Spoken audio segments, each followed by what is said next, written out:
আমার রব আছে, আমার মালিক আছে, আমার খালিক আছে, আমার একজন অভিভাবক আছে। ওই বিশ্বাসটা রেখে টেনশন মুক্ত থেকে আলহামদুলিল্লাহ বলে মুখে হাসি রাখবেন। দেখবেন আজকে যে সিচুয়েশনটা আপনার জন্য অকল্যাণকর মনে হয়ে আপনি টেনশন করছেন, হয়তো রব চাইলে ওই অকল্যাণের ভিতর থেকে আরো 10টা কল্যাণের রাস্তা আপনার জন্য আল্লাহ করে দিবেন। সুবহান। আচ্ছা, টেনশন করে কার কি লাভ হয়েছে? কে কি পরিবর্তন করতে পারছে বলেন? টেনশন করে কোনো লস ছাড়া লাভের কোনো সম্ভাবনা।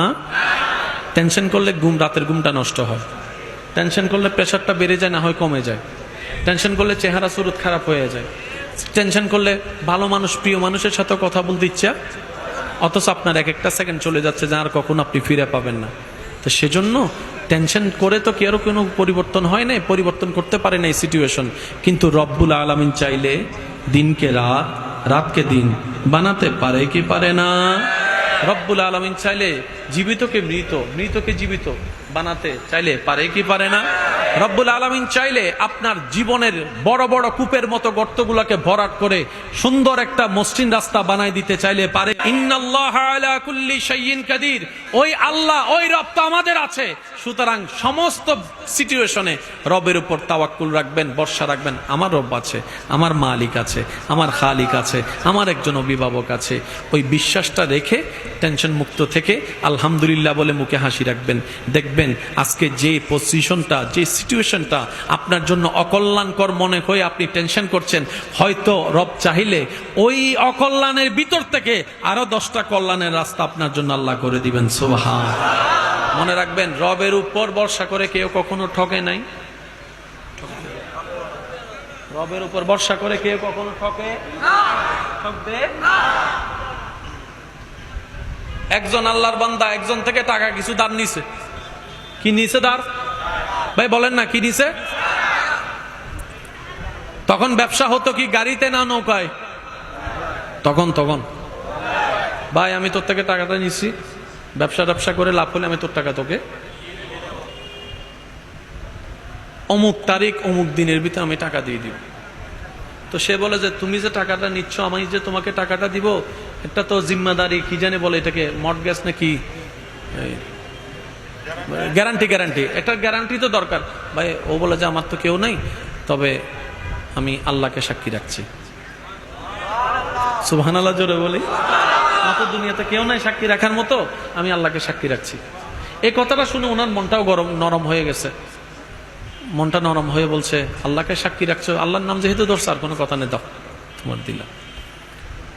যে তারিখে টাকা ফেরত দেওয়ার কথা ওই তারিখে উনি আসতে পারে নাই, নৌকা মিস হয়ে গেছে। তখন উনি কি করলেন জানেন? একটা লাকড়ি নৌকার মতো বানিয়ে সে টাকাটা ওখানে রেখে আল্লাহর ওপর তাওয়াক্কুল করে আল্লাহর নামে ওনার জন্য ছেড়ে দিয়েছেন। একটু জোরে বলি। এবার বলেন, বাতাস কার নিয়ন্ত্রণে? পানি কার নিয়ন্ত্রণে? সমস্ত কিছু কার নিয়ন্ত্রণে? উনি বলে যে আল্লাহ, আমি ওয়াদা করছি তোমার নামে সাক্ষী রেখে, আমি তো পৌঁছাতে পারি নাই, এটাও তোমার একটা হিকমত। আর আমি জানি তুমি যখন যা করো বান্দার ভালোর জন্যই করো।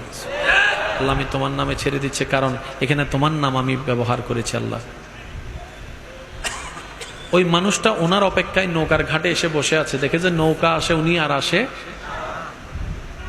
কিছুক্ষণ পরে দেখে যে লাকড়ির একটা বান্ডিল আসতেছে। উনি বলে যে যাক, উনি যেহেতু আসে নাই, অন্তত লাকড়ি হইলে নিয়ে যায়, ঘরের মধ্যে আগুন জ্বালাইতে পারবো। এবার উনি ওখান থেকে লাকড়িটা তুলতে গিয়ে দেখে যে ভিতরে একটা কাগজ। ভাই আমি এই কারণে আসতে পারি নাই, আল্লাহর নামের উপর আপনাদের জন্য এই টাকাটা পাঠিয়েছে, আপনি আমাকে দয়া করে মাফ করে দিবেন। কিছুদিন পরে উনি নৌকা পেয়ে আসলেন। আসার পরে সর্বপ্রথম ওই যার থেকে টাকা ধার নিয়েছে ওনার কাছে গিয়েছেন। ভাই আমি তো আসতে লেট হয়ে গেছে, ধরেন টাকাটা। আপনি তো টাকা দিয়েছেন, আমি অনেক আগেই পাইছি। কি বলেন? বলে যে হ্যাঁ, যে রবকে জামিনদার রেখেছেন সেই রবেই পানির স্রোত যেদিকে যাক ওই থলেটা আমার পর্যন্ত পৌঁছায় দিয়েছে। সুবহানাল্লাহ। হাজার মানুষ নৌকার পারে থাকলেও সবাই চলে গেল, রব আমাকে যেতে দেয় নাই। ওই লাকড়ি গুড়াকে আগুন জ্বালানোর আশা জাগিয়ে ওটাকে তুলে ওখান থেকে ওই টাকার ব্যবস্থা করে দিয়েছেন। সুবহানাল্লাহ। আমার মুরব্বীরা হয়তো আমার সাথে একমত হবেন, যত আমরা পিছনে যাব তত মানুষের মন স্বচ্ছ, চিন্তা স্বচ্ছ ছিল। দেখি তো নাই, শুনেছি এক সময় নাকি এমন ছিল, ওই একবেলা কাউকে ভাত খাওয়াইলে খুশি হয়ে বলে জায়গা দিয়ে দিত মুখে মুখে। মুরব্বীর একটু আওয়াজ দেন। কোনো দলিল বলে না, কোনো দলিল, কোনো এগ্রিমেন্ট, কোনো ভিডিও ফুটেজ, কোনো ফেসবুক ছবি, কোনো স্ট্যাম্প, ওই একটা সময়। আর বর্তমানে ভিডিও দেখাইলেও কয় এডিট করছে। বুঝাতে পারছি কথা? তার দিন শেষে আমরা নিজেরাই নিজেদের পায়ে কি মারতেছি? কুরআন মারতেছি। আল্লাহ পাক আমাদের সবাইকে নবীর সুন্নত মোতাবেক জীবন সাজানোর তৌফিক দান করুক। সবাই মিলে বলে না আমি। মসজিদের মিনার থেকে যখনই আওয়াজ আসবে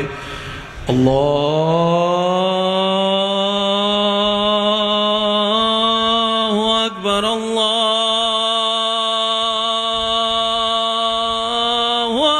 আকবার, আমরা মসজিদে যাওয়ার চেষ্টা করব বলি ইনশাআল্লাহ। সর্বোচ্চ চেষ্টা কোথায় যাব? মসজিদে ইনশাআল্লাহ। আর যদি সেটা কোনো কারণে সুযোগ না হয়, ইচ্ছা আছে সুযোগ না, দোকানে, সাইটে, যেখানে, এটা মানে হচ্ছে যে রিজিক আনার হাজিরা দেওয়া। আল্লাহ তুমি দিছো, আমি হাজিরা দিচ্ছি, আরো দিও। আল্লাহ আমাদের সবাইকে কবুল করুক, আমিন। শেষবারের মতো যার যত শক্তি আছে একবার বলেন সুবহানাল্লাহ। হয় না, হয় না, আরো জোরে বলেন সুবহানাল্লাহ। এবার বলেন আলহামদুলিল্লাহ। এবার বলেন লা ইলাহা ইল্লাল্লাহ। এবার সবাই দুই হাত তোলেন, ঈমানি আওয়াজে বলেন আল্লাহু আকবার, আল্লাহু আকবার, লা ইলাহা ইল্লাল্লাহ, মুহাম্মাদুর রাসূলুল্লাহ সাল্লাল্লাহু আলাইহি ওয়াসাল্লাম।